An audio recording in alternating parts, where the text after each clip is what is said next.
If you want to turn on voice to text on Google Pixel 10, the first thing that you can do is open the Messages app, and then you can go to the conversation where we want to use that feature.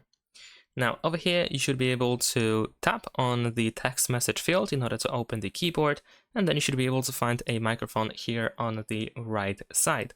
If you do have it, you can tap over here, and if you use it for the first time, you might need to grant the permission for the app to use the microphone. And as you can see, whatever I say out loud, it is converted into a text.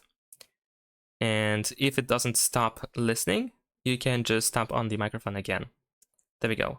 Now, in case you don't see this option, let's actually select everything and remove.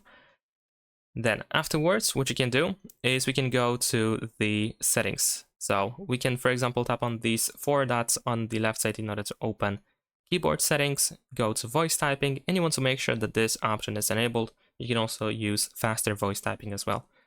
And that's it. Thanks for watching. Leave a like and subscribe.